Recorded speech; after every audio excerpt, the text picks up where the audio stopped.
رب العالمين والصلاة والسلام على سيد الأنبياء والمرسلين وعلى آله الطيبين الطاهرين وعلى من تبعهم بإحسان إلى يوم الدين. أما بعد، قال الله تبارك وتعالى في القرآن المجيد: فأعوذ بالله من الشيطان الرجيم، بسم الله الرحمن الرحيم. يا أيها الذين آمنوا لا تلهكم أموالكم ولا أولادكم عن ذكر الله ومن يفعل ذلك فأولئك هم الخاسرون. وقال الله تبارك وتعالى: ألهاكم التكاثر حتى زرتم المقابر كلا سوف تعلمون ثم كلا سوف تعلمون. وقال النبي صلى الله تعالى عليه وسلم: ما من أحد يموت إلا ندم. قالوا: وما ندامته يا رسول الله صلى الله تعالى عليه وسلم؟ قال: إن كان محسنا ندم ألا يكون ازداد، وإن كان مسيئا ندم ألا يكون نزع، أو كما قال صلى الله تعالى عليه وسلم. صدق الله المولانا العظيم، وصدق رسوله النبي الأمي الكريم، ونحن على ذلك من الشاهدين والشاكرين، والحمد لله رب العالمين. اللهم صل على سيدنا محمد وعلى آل سيدنا محمد وأصحاب سيدنا محمد وبارك وسلم عليهم. اللهم صل على سيدنا محمد وعلى آل سيدنا محمد وأصحاب سيدنا محمد وبارك وسلم عليهم. اللهم صل على سيدنا محمد وعلى آل سيدنا محمد وأصحاب سيدنا محمد وبارك وسلم عليهم. وصل على جميع الأنبياء والمرسلين وعلى ملائكتك المقربين وعلى عبادك الصالحين وعلى أهل طاعتك أجمعين، وارحمنا معهم برحمتك يا أرحم الراحمين. رب اشرح لي صدري ويسر لي أمري واحلل عقدة من لساني يفقه قولي. رب يسر ولا تعسر ولا تنقص وتمم بالخير، وبك نستعين يا فتاح يا فتاح يا فتاح. ہمارے مشائخ اور ہمارے بزرگوں میں سے ایک بزرگ گزرے ہیں، حضرت خواجہ عزیز الحسن مجذوب رحمۃ اللہ تعالی علیہ. عزیز الحسن تو ان کا نام مبارک تھا، مجذوب ان کا تخلص تھا، چونکہ وہ شاعر بھی تھے. باقاعدہ وہ عالم نہیں تھے. انگریز کے زمانے میں وہ ڈپٹی کلیکٹر تھے، بڑے اونچے عہدے پر. اس کے بعد اور ترقی کر کے ایجوکیشن کے بھی وہ بہت بڑے آفیسر رہے ہیں. چونکہ بزرگوں کے ساتھ ان کا تعلق ہوا آخری عمر میں، کیونکہ سچی طلب تھی، اس لیے اللہ نے ان کو بہت نوازا، اتنا نوازا کہ سینکڑوں علماء کے وہ پیر و مشائخ بن گئے.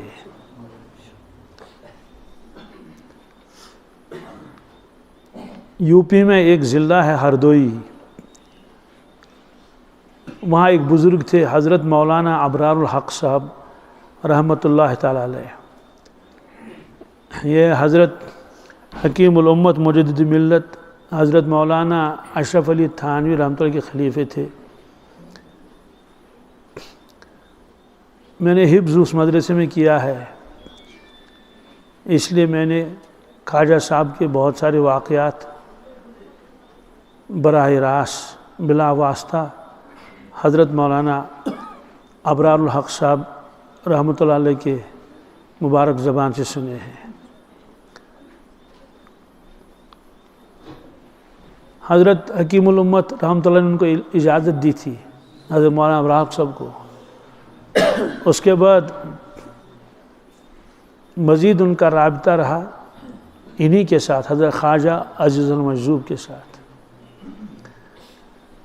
جب یہ حضرت حکیم الامت مولانا اشرف علی تھانوی رحمۃ اللہ کی خدمت میں آئے اور یہ عرض کیا حضرت میں آپ سے بیعت ہونا چاہتا ہوں، میں اپنی اصلاح کرنا چاہتا ہوں، کرانا چاہتا ہوں، مجھے بیعت کر لیجئے. چونکہ بڑے عہدے پر رہ چکے تھے. بہت کم لوگ ایسے ہوتے ہیں کہ جو لالچ سے بچ جاتے ہیں. حضرت نے فرمایا میں آپ کو بیعت کر لوں گا، لیکن اس کے لیے شرط ہے اگر آپ نے ملازمت کے دوران، یہ باتیں کون کر رہا ہے ادھر سے؟ بھائی دین کی بات ہو رہی ہے اور آپ باتیں کر رہے ہیں. ٹھیک ہے پھر میں خاموش رہوں جب تک آپ بات کر لیں. کر لیجیے بات،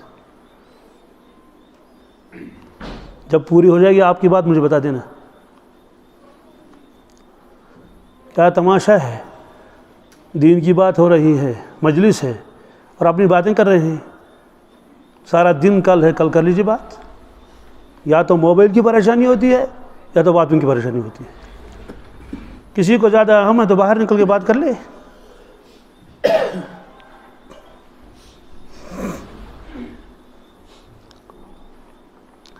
حضرت نے فرمایا کہ بھائی آپ بڑے عہدے پر رہ چکے ہیں، ملازمت کے دوران آپ نے لوگوں سے رشوت بھی لی ہوگی، تو سب سے پہلی شرط ہے بیعت کی کہ وہ رشوت کا پیسہ آپ کو واپس کرنا پڑے گا جن جن لوگوں سے آپ نے رشوت لی ہے. یہ حقوق العباد میں سے ہے. آپ توبہ کریں گے آپ کی توبہ قبول نہیں ہوگی، اس لیے کہ خالی توبہ کرنے سے حقوق العباد یعنی بندوں کے حق معاف نہیں ہو سکتے. انہوں نے کہا حضرت میں اس کے لیے تیار ہوں. ظاہر سی بات ہے کچھ تو یاد ہوگا کچھ تو یاد نہیں ہوگا. تو جن جن لوگوں کا یاد تھا کہ ان سے میں نے رشوت لی ہے، انہوں نے کہا میں یہ بے باک حساب کر لیتا ہوں. بہرحال ان کو دے دیا. جو رقم جمع تھی وہ بھی اسی میں گئی اور کچھ چیزیں فروخت کرنی پڑی اپنے گھر کی. بہت سارے لوگوں کو تو یہ نام بھی یاد نہیں تھے. اس زمانے میں کسی سے 100 روپے لے لیا ہوگا، کسی سے 50، اب کہاں یاد ہے. تو اس کا اندازہ لگایا، جتنا لیا ہے اس سے کئی گنا زیادہ صدقہ کیا ان کے نام پر. اور یہی اصول ہے، اگر کسی شخص نے کسی کا پیسہ دبایا ہو لیکن وہ شخص معلوم نہیں، جیسے بچپن کے زمانے میں اسکول کے بچے کنڈکٹر سے اس کا کرایہ کھا لیتے ہیں، بس سے اتر گئے تو بس کے پیچھے چلے گئے. اب وہ کہاں تک ڈھونڈے گا ان کو؟ ٹھیک ہے یہاں تو بس والا بھی بھول گیا، کنڈکٹر بھی بھول گیا، مالک کو تو پتہ بھی نہیں ہے، لیکن ساری زندگی ہماری جو ہے محفوظ ہے، ریکارڈ ہو رہی ہے. محشر کے میدان میں یہ ساری چیزیں سامنے آئیں گی. فون بند کر لیجیے بھائی، کس کا فون بج رہا ہے؟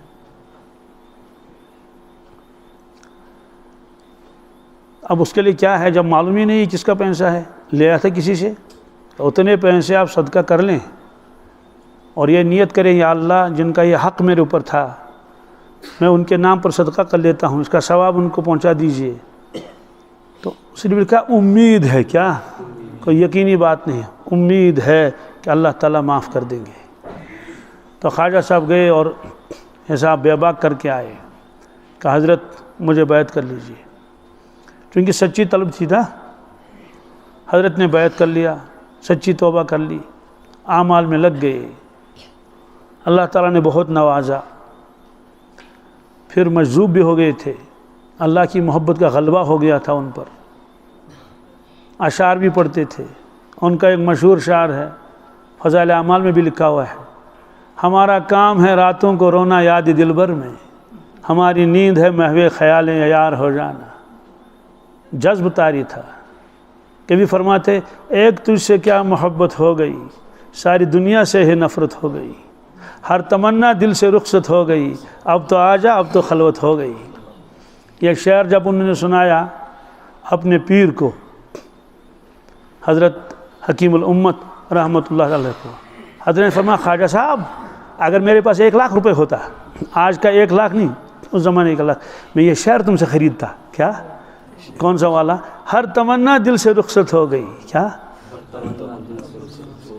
یہ اللہ تعالیٰ کی طرف وہ عرض کر رہے ہیں اللہ تعالیٰ سے، ہر تمنا دل سے رخصت ہو گئی، اب تو آجا اب تو خلوت ہو گئی۔ خلوت کا مطلب ہے کہ جب کوئی چیز خالی ہو جائے، جیسے کمرہ ہے اس میں آدمی بھرے ہوئے، یہ خلوت کہاں ہے؟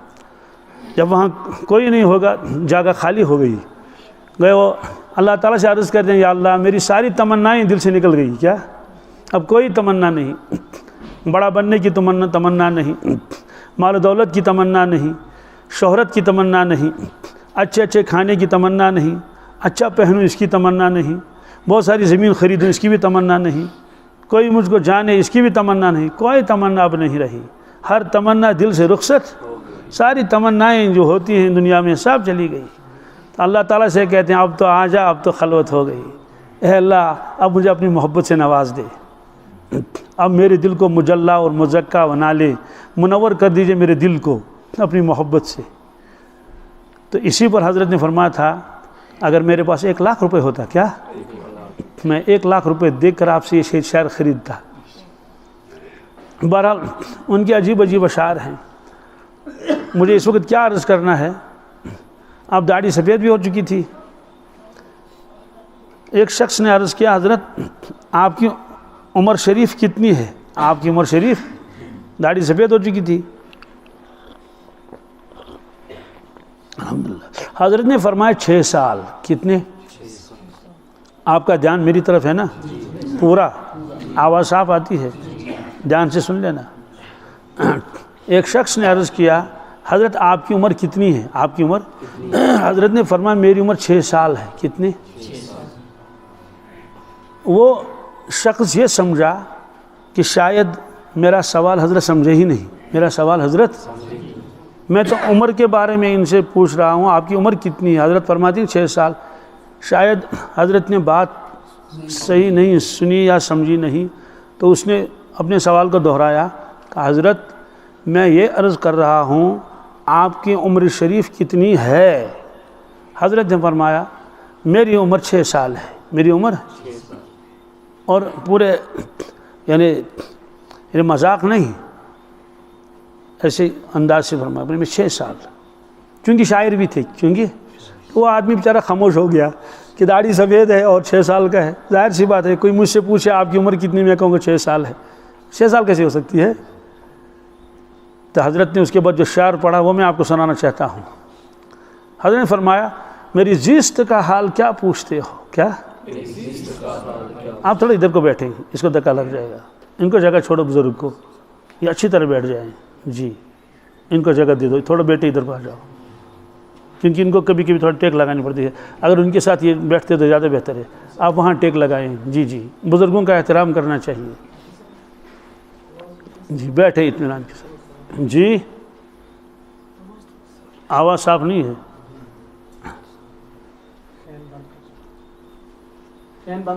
تو حضرت نے ایک شعر پڑھا کہ میری زیست کا حال کیا پوچھتے ہو، نہ طفلی نہ پیری نہ اس میں جوانی، میری زیست کا حال کیا پوچھتے ہو، نہ طفلی نہ پیری نہ اس میں جوانی، جو کچھ ساعتیں یاد دلبر میں گزری، کیا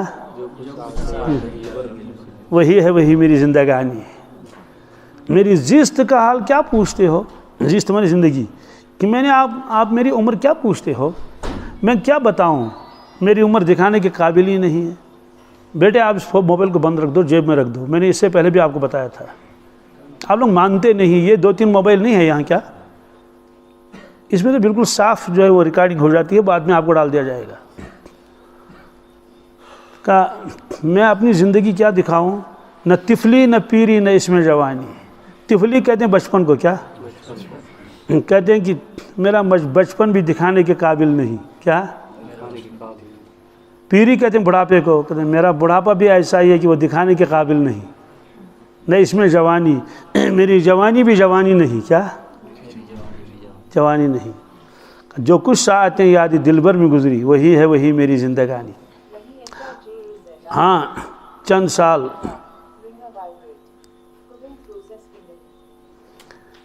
میں نے پہلے عرض کیا تھا، آپ موبائل حضرت بند کر لیں، اس سے بہت خلل ہو جاتا ہے جی، تو آپ دھیان رکھیں میری طرف۔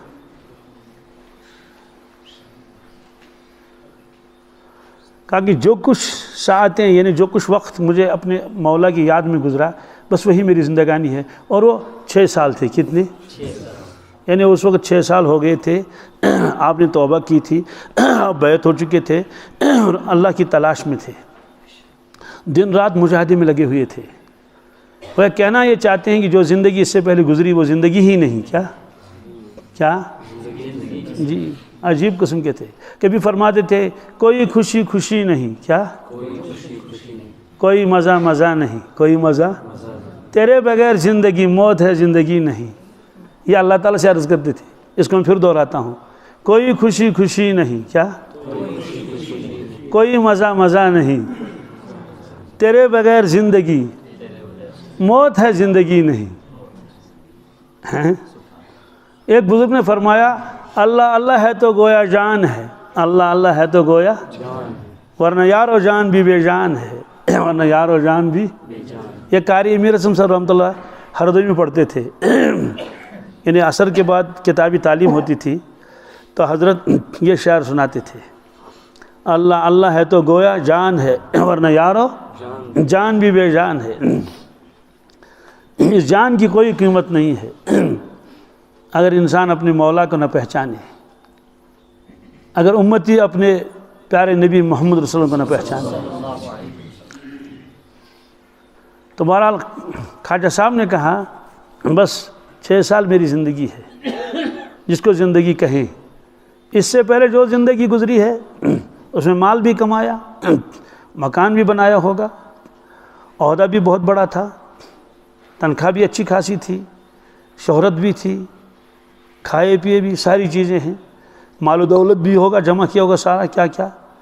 تو وہ جو ساری زندگی گزاری کو ایک وہ زندگی نہیں، کیا زندگی وہی ہے جس میں بندگی ہو۔ اور خواجہ صاحب نے خود بھی فرمایا تو برائے بندگی ہے یاد رکھ، تو برائے بندگی ہے بہر سر افغندگی ہے یاد رکھ۔ افغندن فارسی لفظ کا میں سر ڈالنا، چند روزہ زندگی ہے یاد رکھ، ورنہ پھر شرمندگی ہے یاد رکھ۔ کرنے جو کرنا ہے آخر موت ہے، ایک دن مرنا ہے آخر موت ہے۔ دوستو اصل زندگی تو وہی ہے جس میں آدمی اپنے مولا کو پہچانے اور اس کی یادوں میں زندگی گزارے۔ زندگی ہے ہی کتنی، چند سال کی تو زندگی ہے۔ آپ نے خود فرمایا پچھلی امتوں کی عمریں بہت لمبی تھی، 900 سال، 800 سال، 700 سال، 500 سال۔ بالفرض اگر کسی کے 300 سال ضائع بھی ہو جائیں پھر بھی تو 200 سال ملیں گے نا۔ اگر کسی کے 400 سال ضائع بھی ہو جائیں گے کھیل کود میں اور تماشوں میں پھر بھی تو 100 سال ملے گا نا اس کو۔ ہماری زندگی 100 سال بھی کہاں ہے، ضائع کرنے کا وقت ہمارے پاس ہے ہی کہاں۔ آپ نے خود فرمایا میری امت کی عمر کم ہے، ما بین 60 و 70، میرے امتی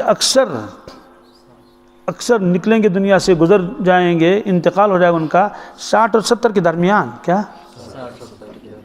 اور آپ دیکھ لیں اپنے رشتہ داروں کو اپنی بستی میں غور کریں، 60 اور 70 کے درمیان ہی لوگ چلے جاتے ہیں۔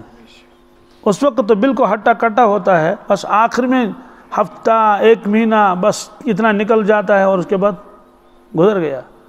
اور بعض لوگ تو رات کو سوتے ہیں، صبح کو اٹھتے ہی نہیں۔ تو جب کل 60 اور 70 سال کی زندگی ہے اور تیاری کرنی ہے ابداً ابدا کے لیے، پھر ایمان والے کے پاس موقع ہی کہاں ہے کہ وہ اپنا وقت ضائع کرے، اپنی زندگی ضائع کرے۔ اور خواجہ صاحب ہی کشار ہے، تجھے پہلے بچپن نے برسوں کھلایا، تجھے پہلے بچپن نے جوانی نے پھر تجھ کو مجنوں بنایا، بڑھاپے نے آ کے کیا کیا ستایا، اجل کر دے گی تیرا بالکل صفایا، جگہ جی لگانے کی دنیا نہیں ہے، یہ عبرت کی جا ہے تماشا نہیں ہے۔ کیا مطلب ہے اس کا، تجھے پہلے بچپن نے برسوں کھلایا؟ یعنی بچپن میں تو صرف ایک ہی کام ہوتا ہے کھانے کا، نانی حال گیا تو وہاں بھی کھا رہا ہے، اور خالہ جی کے گھر گیا تو وہاں بھی کھا رہا ہے، تو ماموں کے یہاں گیا تو وہاں بھی کھا رہا ہے، اور انکل کے یہاں گیا تو وہاں بھی کھا رہا ہے، تو کوئی اس کو بسکوٹ کھلا رہا ہے، کوئی انڈا کھلا رہا ہے۔ تو بچپن تو بس اسی کھانے پینے میں ہی گزر جاتا ہے۔ جوانی نے تجھ کو مجنوں بنایا۔ اے انسان، جب تو جوانی میں پہنچا تو دیوانہ تھا، جوانی دیوانی ہے، کچھ ہوش ہی نہیں ہے، نہ پولیس رات یاد ہے، نہ میدان محشر یاد ہے، نہ قبر یاد ہے، نہ اللہ کا خوف ہے، نہ اللہ کی محبت ہے، کچھ بھی نہیں، مجنونوں کی طرح زندگی گزار رہا ہے۔ بڑھاپے نے آ کے کیا کیا ستایا۔ جب بڑھاپا آ گیا تو اس بڑھاپے نے تجھ کو کتنا ستایا۔ کبھی تو دانت میں درد تھا، کبھی تو گھٹنوں میں تکلیف تھی، کبھی تو کمر دکھ رہی تھی، کبھی تو نزلہ اور زکام اور کھانسی ہے، تو اس کتنا ستایا بڑھاپے نے۔ اجل تیلا کر دی گی بالکل صفایا، اب موت آنے والی ہے تب کو صفایا کر دی گی، تیرا کچھ بھی باقی نہیں رہے گا۔ تو دوستو، ہماری زندگی تو ایسی گزر جاتی ہے، کھیل تماشوں میں کس کس میں۔ پھر جس زمانے میں ہم رہ رہے ہیں، اس زمانے کے متعلق پیشن گویاں ہیں، وہ پیشن گویاں فرمائی ہیں رسول اللہ صلی اللہ علیہ وسلم۔ ان پیشن گوئیوں کو محدثین نے معجزات میں شامل کیا ہے۔ کس میں؟ جیسے آپ نے چاند کے 2 ٹکڑے کر دیے، یہ معجزہ ہے۔ 4 آدمیوں کا کھانا 1400 نے کھایا، یہ معجزہ ہے۔ حضرت عبداللہ ابن عتیق رضی اللہ تعالیٰ عنہ آپ کی خدمت میں آئے، آپ نے ان کو ایک کام پر بھیجا تھا، وہ جب واپس آئے تو لنگڑاتے لنگڑاتے آئے۔ آپ نے فرمایا کیا بات ہے، آپ اس طرح کیوں چلتے ہیں؟ انہوں نے اپنا امامہ شریف اتارا تھا اور اپنی ٹانگ کو باندھا تھا مضبوط۔ انہوں نے کہا یا رسول اللہ صلی اللہ علیہ وسلم، میں وہاں سے آ رہا تھا جہاں آپ نے مجھے بھیجا تھا، تو میرا پاؤں رات کے اندھیرے میں کسی گڑھے میں چلا گیا اور میں گر گیا تو ہڈی ٹوٹ گئی۔ تو میں نے مناسب نہیں سمجھا کہ میں اس کے پاس جاؤں جو ہڈی کا جوڑنے والا ہے، پہلے آپ کی خدمت میں حاضر ہو جاؤں اور آپ کو اطلاع دوں۔ میں نے وہ کام کر لیا۔ تو آپ، چونکہ آپ ہی نے بھیجا تھا نا کام کو، آپ نے فرمایا کہ کھولو، تو انہوں نے امامہ کھولا تو دیکھا کہ اس کی ہڈی ٹوٹ گئی ہے۔ تو آپ نے اپنے دستہ مبارک سے اس کو ایسے اوپر سے پھیرا، دستے مبارک، اسی وقت ہڈی جڑ گئی۔ حضرت عبداللہ ابن عتیق رضی اللہ تعالیٰ عنہ، یہ بھی تو معجزہ ہی ہے نا۔ آپ نے فرمایا جاؤ۔ ایسے ایک جنگ میں ایک صحابی اپنی آنکھ لے کر آیا، بعض روایتوں میں تو وہ ہاتھ پر لے کر آیا، بعض میں کہ وہ تو آنکھ باہر آ چکی تھی، تیر لگ گیا تھا۔ کیا؟ آپ کی خدمت میں آیا، آپ نے اپنا دست مبارک سے اس کے پھر یہ آنکھ جو ہے اس میں جگہ میں رکھ دی، کھول میں رکھ دی، اور اوپر سے دست مبارک سے یوں کر کے فرمایا جاؤ لڑو۔ آنکھ اسی وقت درست ہو گئی۔ کتابوں میں لکھا ہے، اب تو 2 آنکھیں ہیں نا، جب وہ شخص بوڑھے ہو گئے تو جو دوسری والی آنکھ تھی جس پر ہاتھ نہیں لگا تھا، جو زخمی نہیں ہوئی تھی، اس میں تو روشنی کم ہو گئی، بڑھاپے کی وجہ سے ہو جاتا ہے نا۔ یہ والی آنکھ تھی جس کو آپ نے دست مبارک لگا کے پھر جو لگا دیا تھا، اس میں روشنی برقرار رہی برابر، بڑھاپے میں بھی۔ اس طرح سے بہت سارے معجزات آپ نے دکھائے۔ اونٹوں نے آپ کے ساتھ کلام کیا، ہرنی نے آپ کے ساتھ کلام کیا، پتھر آپ کو سلام کرتے تھے، درخت آپ کو سلام کرتے تھے۔ آپ نے درخت کو بلایا، وہ درخت آ گیا۔ وہاں مکہ شریف میں مسجد جن کے قریب ایک مسجد ہے، اس کا نام ہے مسجد شجر۔ کیا؟ شجر میں درخت۔ حضرت اسامہ کو ایک موقع پر آپ نے فرمایا، اسامہ کوئی جگہ ایسی نہیں ہے جہاں آدمی اپنی ضرورت پورا کر سکے، کھلا میدان ہے۔ آپ نے فرمایا وہ کنارے پر وہ درخت ہے اس کو بلاؤ، اس سے کہو کہ محمد رسول اللہ بلا رہے ہیں۔ تو درخت کو کہا کہ حضور بلا رہے ہیں، تو روایتوں میں آتا ہے وہ درخت جڑوں کے ساتھ آیا، کیا یوں کر لے، وہ درخت نے خود، جیسے ہم کسی درخت کو ہلائیں باہر نکالیں، جڑوں کے ساتھ نکلے گا نا، تو جڑوں کے ساتھ آیا۔ پھر فرمایا وہ دوسرا درخت اس کو بھی بلاؤ، تو اس کو بلایا، وہ بھی آ گیا۔ دونوں درخت ایسی مل گئی جیسے ایک جھاڑی سی بن گئی۔ آپ نے فرمایا اسامہ پتھروں سے کہو کہ جمع ہو جاؤ، پتھروں سے کہا پتھروں جمع ہو جاؤ۔ رسول اللہ صلی اللہ علیہ وسلم فرماتے ہیں پتھر جمع ہو گئے تو ایک قسم کی جو کوٹھری سی بن گئی، خود بخود پتھر جمع بھی ہو گئے اور ایک دوسرے کے اوپر لگ گئے، جیسے وہ راج مستری ترخان وہ دیوار بناتا ہے نا، ایسے دیوار۔ آپ تشریف لے گئے، واپس آئے، آپ نے اسامہ سے فرمایا اسامہ درخت سے کہو اپنی جگہ پر جاؤ، تو دونوں درخت اپنی جگہ پر گئے، تو جیسے وہ پہلے تھے ویسے زمین کے اندر ان کی جڑیں چلی گئی۔ پتھروں سے فرمایا پتھروں سے کہو جاؤ اپنی جگہ، تو پتھر بھی اپنی جگہ چلے گئے جہاں تھے۔ تو بہرحال یہ تو معجزات ہیں، عملی معجزات۔ قرآن مجید آپ کا علمی معجزہ ہے، احادیث شریف آپ کے علمی معجزات ہیں۔ یہ ایک لمبی بحث ہے کہ احادیث کیسے معجزات ہیں۔ وہ اس طرح سے کہ ایسا کلام کسی نے نہیں کیا جیسا کلام فرمایا رسول اللہ صلی اللہ علیہ وسلم نے۔ حضرت عبداللہ ابن سلام رضی اللہ تعالیٰ عنہ جو مدینہ طیبہ کے رہنے والے تھے، بہت بڑے عالم تھے، یہودی تھے، وہ خود فرماتے ہیں جب پہلی مرتبہ حضرت رسول اللہ صلی اللہ علیہ وسلم مکہ شریف سے ہجرت کر کے تشریف لائے مدینہ طیبہ، لوگ گئے دیکھنے کے لیے کہ دیکھیں کون صاحب ہیں جو مکہ شریف سے تشریف لائے ہیں، اور جو پہلے سے مسلمان ہو چکے تھے وہ تو زیارت کے لیے گئے۔ کہ میں بھی گیا، جب میں اس مکان میں پہنچا اور میں نے معلوم کر لیا کہ وہ مہمان کون ہیں جو مکہ شریف سے تشریف لائے ہیں اور کہتے ہیں کہ میں نبی ہوں، لوگوں نے کہا اندر چلے جاؤ۔ اندر داخل ہوئے، کہا کون ہے؟ کہا یہ صاحب ہے۔ حضرت حضور کی طرف اشارہ کر لیا کہ یہ ہے۔ وہ فرماتے ہیں کہ جو ہی میں نے آپ کے چہرے مبارک کو دیکھا میں حیران ہو گیا۔ کیوں حیران ہو گئے؟ ایسا چہرے مبارک تو کسی کا تھا ہی نہیں، کہ میں نے ایسا چہرے مبارک، ایسا نورانی چہرہ کسی کا دیکھا ہی نہیں۔ جب تھا ہی نہیں تو دیکھتے کیا؟ کہ میرے دل نے گواہی دے دیا سچا نبی ہے۔ کیا یعنی میں نے کوئی سوال نہیں کیا اس وقت، بعد میں لکھا ایک سوال بھی پوچھے اس نے کچھ دو تین، لیکن پہلے مرتبہ کا میرے دل نے گواہی دے دیا سچا نبی ہے۔ کیوں؟ کہ میرے دل نے یہ کہا اگر یہ سچا نبی نہ ہوتا، صرف دعویٰ کرتا نبوت کا، اللہ تعالیٰ ایسے نورانیت ان کو کیسے عطا فرماتے؟ کا چہرہ دیکھ کر میں، چہرہ مبارک دیکھ کر میں حیران ہو گیا۔ اس کے بعد جو کلام فرمایا رسول اللہ صلی اللہ علیہ وسلم نے، کہ اس کلام کی فصاحت و بلاغت اور اس کی مٹھاس سے میں حیران ہو گیا۔ اس وقت آپ نے کیا کلام فرمایا؟ یا ایھا الناس افشوا السلام واطعموا الطعام وصلوا الارحام وصلوا باللیل والناس نیام تدخلوا الجنۃ بالسلام۔ چونکہ عربی ہے، اس کی مٹھاس کا اندازہ تو انہی کو ہوگا، لیکن اتنا تو طے ہے ہر جملہ میم پر ختم ہوتا ہے۔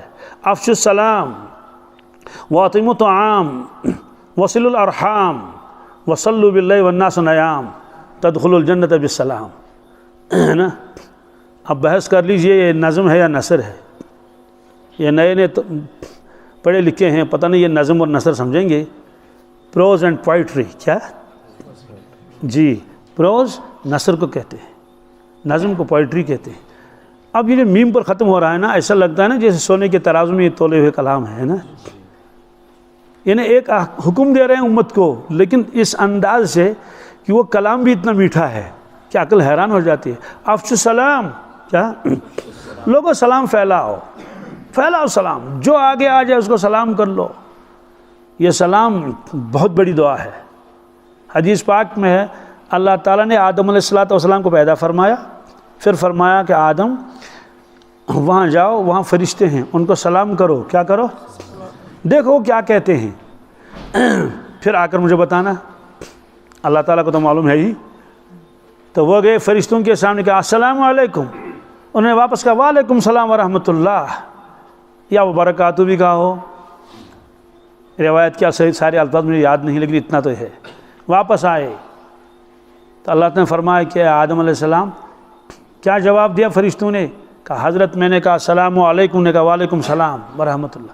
کہا بس آپ کی اولاد کی یہی سلام ہے. جب وہ ایک دوسرے سے ملیں گے تو السلام علیکم کہیں گے، جواب میں وعلیکم السلام. بہت بڑی دعا ہے یہ، شاید ہی کوئی دعا اس کا مقابلہ کرے. ثواب الگ ملا اور سلامتی الگ ملی. السلام علیکم کا مطلب یہ ہے کہ تم پر سلامتی ہو، کیا ہو؟ تمہارا ایمان سلامت رہے، اس میں کسی کا نقصان نہ ہو جائے، تمہارا اہل عیال سلامت رہے، اور تمہاری جو ہر چیز جو اللہ نے دی ہے ظاہری اور باطنی، مال ہے، اولاد ہیں، بیڑ بکریاں ہیں اور درخت ہیں اور جو بھی ہے، آپ کی صحت ہے، سب سلامت رہے. کیا اس نے کہا وعلیکم السلام، تمہارے اوپر بھی سلامتی ہو، تمہارا دین و ایمان سارا صحیح سالم رہے. تو کتنی بڑی دعا ہے. اور کشمیری میں کہتے ہیں آدم بستن منش سر. کیا؟ آدم بستن منش سر، یعنی انسانوں کے اندر راز بھی ہوتے ہیں بہت سارے، پتہ نہیں چلتا کون کیا ہے، بالکل طے ہے. بہت سارے لوگ ولی ہوتے ہیں کہ لیکن لوگوں کو پتہ نہیں چلتا، مشہور بھی نہیں ہوتے. کیا؟ مشہور بھی نہیں ہوتے، جانتا بھی نہیں کوئی، ولایت ان کو ملی ہوئی ہوتی ہے. تو بہرحال اگر ایسے شخص سے ملاقات ہو جائے اور آپ نے اس کو سلام کیا، انہوں نے آپس میں کہا وعلیکم السلام، ان کی دعا قبول ہوگی نہیں ہوگی؟ تو ہزاروں مسائل تو حل ہو گئی صرف سلام سے. کس سے؟ تو ہمارے نوجوان سن رہے ہیں نا غور سے، آج سے سلام میں بخل تو نہیں کرو گے؟ سلام دوسرے کو کرتے ہیں، نفع خود کو پہنچتا ہے. نفع افشوا السلام، لوگوں سلام کر لو. واطعموا الطعام، کیا؟ کھانا کھلاؤ غربا کو اور فقراء کو اور مساکین کو کھانا کھلاؤ، بخیل مت بنو. وصلوا الارحام، رشتوں کو جوڑو. کیا؟ چھوٹی چھوٹی باتوں پر رشتہ توڑنا اچھا نہیں ہے. میری عادت ہے میں کشمیری میں بیان کرتا ہوں لیکن یہاں تو اردو میں بولنا پڑا. کشمیری میں کہتے ہیں پیتس پر ملال کا سن. کیا ہے؟ کیا بغیر کھائیں سوزک نکیند گو ملال. اور جو ہے رشت پھول سوزک نکیند گو ملال، حلوہ ژوٹ سوزک نکیند گو تر پر کیا؟ ملال. یعنی ہمسایوں نے حلوہ نہیں بھیجا، حلوے کی روٹی، تو اس پر ملال ہو گیا. کیا؟ دوریاں ہو گئی، بات چیت بند ہو گئی. تو گھر والے بچوں سے کہتے ہیں کہ او شڑو اگر اوڑ گئے وہ نا زنگ پھڑ رہا ہو، ٹانگیں توڑ دیں گی تمہاری اگر اس کے گھر گئے. انہوں نے نہیں جانا. کیوں؟ کہتے کہ انہوں نے بغیر کھانی نہیں بھیجی. تو بھائیوں میں دوریاں ہو رہی ہیں، بہنوں میں دوریاں ہو رہی ہیں. ہم لوگ اس کو چھوٹا گناہ سمجھتے ہیں، یہ گناہ کبیرہ ہے. کیا؟ بغیر کبیر کے اکبر الکبائر. کیسے اکبر الکبائر ہے؟ حدیث پاک میں ہے اللہ تعالیٰ نے جب مخلوق کو پیدا فرمایا، اللہ تعالیٰ نے جب مخلوق کو پیدا فرمایا تو رشتہ کھڑا ہو گیا. کون؟ ایسی جگہ پر جہاں مظلوم کھڑا ہوتا ہے. کیا؟ تو رشتے کو اللہ نے کوئی جسم دیا ہوگا نا، کوئی تو اس کی شکل و صورت ہوگی. تو اللہ تعالیٰ نے فرمایا کہ کیا بات ہے، آپ کیوں کھڑے ہو گئے؟ تو رشتے نے کہا یا اللہ میرا کیا بنے گا، میرا. لوگ تو رشتے توڑیں گے، چھوٹی چھوٹی باتوں پر جھگڑے ہوں گے.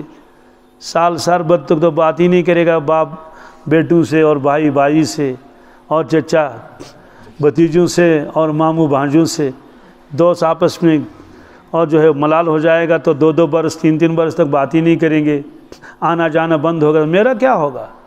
اللہ تعالیٰ نے فرمایا رشتہ سنو، آپ راضی ہیں اس پر؟ رشتے نے کہا کس پر؟ کہا من وصل کی وصلتہ ومن قطع کی قطعتہ. جو تجھ کو جوڑے اس سے میں اپنے سے جوڑوں گا، جو تجھ کو توڑے گا اس سے میں اپنے سے توڑوں گا. کیا تجھے منظور ہے؟ رشتے نے کہا مجھے منظور ہے. مجھے مطلب تو یہ ہے جو آدمی رشتوں کو توڑے گا دنیا میں، وہ یاد رکھنا چاہے وہ اپنے تعلق کو توڑتا ہے اپنے مولا سے. مرنے کے بعد پتہ چل جائے گا کہ اس کا وہ لا تعلق اور بے تعلق ہو چکا ہے. جو رشتوں کو جوڑے گا اللہ اس کو اپنے ساتھ جوڑے گا. اور فرمایا وصلوا باللیل والناس نیام، لوگوں نماز پڑھو اس وقت جب لوگ سو رہے ہوں. جب لوگ سو رہے ہیں آپ اٹھ کے نماز پڑھ لی، آپ نے شروع کر دی. جو یہ کام کرے گا تدخل الجنت بالسلام، فرمایا بغیر حساب کی جنت میں جاؤ گے. کیا؟ اس کی اگر میں تشریح کر لوں گا تو بالکل واضح ہو جائے گا.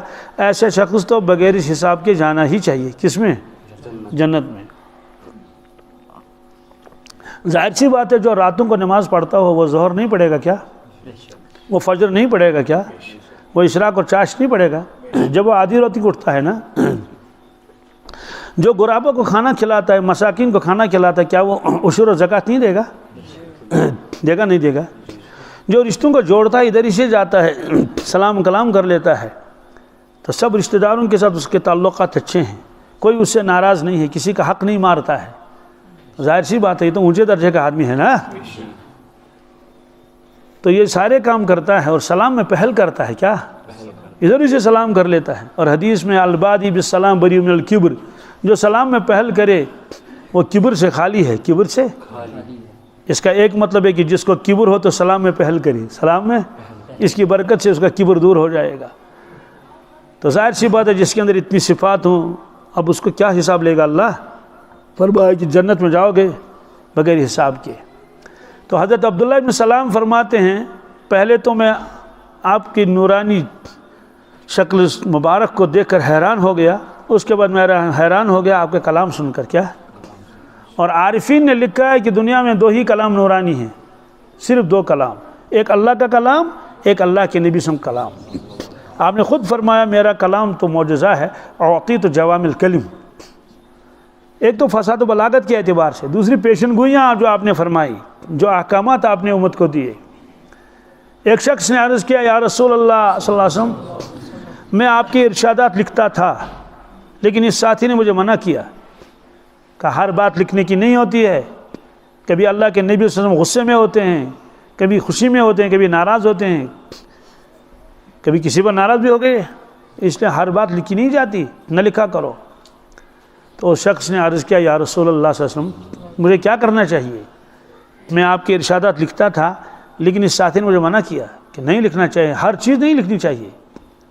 تو آپ نے فرمایا والذی نفسی بیدہ، کیا فرمایا؟ قسم اس پروردگار کی جس کے دست قدرت میں میری جان ہے، میری اکتب، کیا لکھا کرو، لکھ لو۔ پھر اپنے زبانی مبارک کو آپ نے پکڑا شہادت کی انگلی سے اور انگوٹھے سے ایسے، فرمایا قسم ہے اس پروردگار کی جس کے ہاتھ میں میری جان ہے، میں جس حال میں ہوں، کیا یعنی غصے میں ہوں یا ٹھیک حالت میں ہوں یا غم میں ہوں یا خوشی، جب جس حال میں ہوں، اس زبان مبارک سے جو بھی نکلے گا وہ سب حق ہوگا، کیا غلط نکل نہیں سکتا اس زبان سے۔ دلیل کیا ہے؟ وما ينطق عن الهوى ان هو الا وحی یوحی، اللہ تعالیٰ فرماتے ہیں وما ينطق عن الهوى، اللہ کے نبی صلی اللہ علیہ وسلم جو کچھ بولتے ہیں اس میں نفس کا کوئی دخل نہیں ہوتا، کیا ان هو الا وحی یوحی، وہ تو صرف کہ وحی ہے جو ان کی طرف بھیجی جاتی ہے۔ سوال وہی تو وہ تو قرآن مجید ہے، کیا وہ تو ہے اللہ کا کلام سارا حق، لیکن شارحین نے لکھا ہے اس کے علاوہ بھی جو ارشادات آپ فرماتے تھے رسول اللہ صلی اللہ علیہ وسلم وہ بھی وہی تھی، وہ بھی آپ نے خود فرمایا لوگوں مجھے قرآن پاک دیا گیا اور قرآن پاک جیسا یا اس سے دگنا اس سے زیادہ مجھے اور احکامات دیے گئے، آپ نے ارشادات فرمائے۔ تو اس سے شارحین نے دو قسمیں کی، ایک ہے وہی مطلو، نماز میں جس کی تلاوت کی جاتی ہے یعنی قرآن پاک، وہی غیر مطلو، وہ وہی جس کی تلاوت قرآن نماز میں نہیں کی جاتی ہے۔ یہ تقسیمیں انہوں نے کی ہیں علماء کرام نے، تو فرمایا وہ بھی وہی ہے یہ بھی وہی ہے۔ اور حضرت علامہ ادریس کاندلوی رحمۃ اللہ علیہ نے معرف القرآن، ان کا بھی معرف القرآن ہے، اس میں بھی اور الگ سے کتاب لکھی ہے عصمت انبیاء علیہ الصلوۃ والسلام، اس میں انہوں نے فرمایا ہے اللہ تعالیٰ نے ضمانت دے دی ہے رسول اللہ صلی اللہ علیہ وسلم کی زبانی مبارک کی، کیا فَوَمَا يَنطِقُ عَنِ الْهَوَىٰ إِنْ هُوَ إِلَّا وَحْيٌ يُوحَىٰ، پھر فرمایا آپ کے چشمان مبارک کی بھی ضمانت اللہ نے دی ہے، کہ کیسے؟ کہ مَا زَاغَ الْبَصَرُ وَمَا طَغَىٰ، کیا مَا زَاغَ الْبَصَرُ وَمَا طَغَىٰ، آپ صلی اللہ علیہ وسلم کی نگاہ مبارک کجی نہیں ہوئی، سیدھی آپ کی نظر مبارک، زاغ یزو کو ٹیڑھا ہو جانا، وما طغیٰ حد سے نہیں نکلی، کیا آپ کے مبارک نگاہ حدود میں رہتی تھی۔ تو حضرت پیر صاحب فرماتے تھے جس کی آنکھ قابو میں نہیں اس کا دل بھی قابو میں نہیں، اس کا دل بھی، تو ہماری نگاہیں تو بے قابو ہو سکتی ہیں نا۔ تو اللہ تعالیٰ نے آپ کی زبانی مبارک کی ضمانت لے لی کہ ایسی مبارک زبان ہے سوائے حق کے اس سے کوئی بات نہیں نکل سکتی. آپ کے چشمہ مبارک کی بھی اللہ نے ضمانت دے دی ہے، کہا کہ ما زاغ البصر وما طغى. یہ اگرچہ ایک خاص موقع کے پر نازل ہوئی ہے لیکن مفسرین نے اس کو عام قرار دیا ہے. تو بہرحال تو یہ دو کلام نورانی، ایک قرآن مجید، ایک احادیث مبارک. ایک بزرگ گزرے ہیں بالکل امی ولی. امی کا مطلب یہ کہ وہ عالم نہیں تھے، حافظ نہیں تھے، لیکن اولیاء کرام میں ان کا شمار تھا. بہت سارے اولیاء ایسے بھی آئے ہیں نا دنیا میں، جیسے ہمارے کشمیر کے اندر شیخ العالم رحمۃ اللہ تعالیٰ علیہ، کچھ بھی پڑھے ہوئے نہیں ہے، ان کا کلام اٹھا کے دیکھ لیجئے، ان کا ایک شعر بھی قرآن و حدیث کے خلاف نہیں. کیا ایسا لگتا ہے کہ بالکل اس کی تشریح کی ہے. ان کا ایک شعر ہے، کینچن قبر سے پوشن شعرے، کینچن قبر سے سیاہ شاہ، کہ کچھ لوگوں کی قبر ایسی ہے جیسے اس میں پھول رکھے ہوئے ہوں. کیا وہ پھول ہی پھول کا باغ ہے. کینچن قبر سے سیاہ شاہ، اور کچھ لوگوں کی قبر ایسی ہے جیسے بالکل کالا کنواں. کیا یعنی اندھیری جس میں ہے. تو قبروں میں تو آگ بھی ہوتی ہے نا، تو آگ تو لال ہوتی ہے نا سرخ رنگ کی، تو وہ کالی کیسے ہوگی؟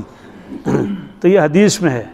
ارشاد فرمایا رسول اللہ صلی اللہ علیہ وسلم نے، اللہ تعالیٰ نے جہنم کو 1000 سال تک پہلے جلایا. کتنے؟ 1000. تو آگ کا جو رنگ وہ تو سرخ تو ہوتا ہی ہے، تو جہنم کی دیواری میں سرخ ہو گئی. پھر اس کے بعد ایک اور 1000 برس تک اس کو جلایا جہنم کو، تو اس کا رنگ بدل گیا تو سفید ہو گیا. آگ کا رنگ سفید ہو گیا، آگ کا رنگ، اور جہنم کی دیواری میں سفید ہو گئی. اس کے بعد پھر 1000 سال تک اس کو جلایا، 1000 برس تک، پھر اس آگ کا رنگ کالا ہو گیا. کیا؟ اور جہنم کی دیواری بھی کالی ہو گئی. آپ نے فرمایا تو جہنم کا جو آگ ہے اس کا رنگ کالا ہے. تو جب قبر کو تشبیہ دے دی کس کے ساتھ؟ جہنم کے گھڑوں میں سے ایک گھڑے کے ساتھ، وہ لال ہوگی یا سیاہ ہوگی؟ تو کالی ہوگی نا. تو بہرحال ایک بزرگ گزرے ہیں حضرت سید عبدالعزیز دباغ رحمۃ اللہ علیہ، یہ مغرب کے تھے.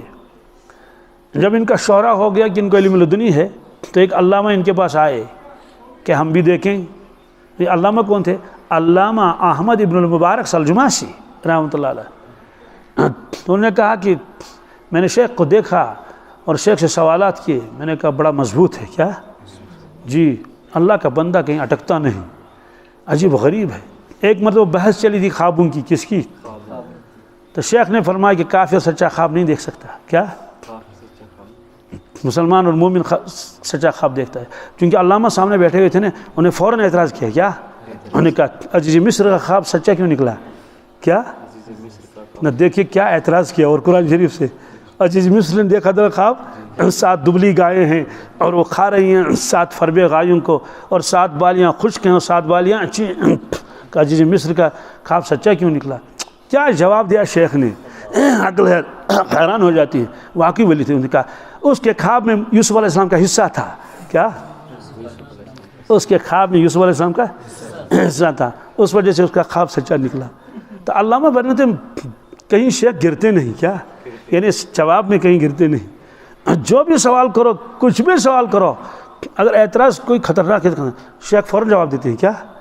کہ میں حیران ہو گیا کیا شخص ہے یہ. تو چونکہ تو میں نے عرض کیا میرے شیخ، میرے مرشد، آپ تو نہ حافظ ہیں نہ تو عالم ہیں، آپ کیسے پہچانتے ہیں اس شخص نے قرآن پاک کی تلاوت کی؟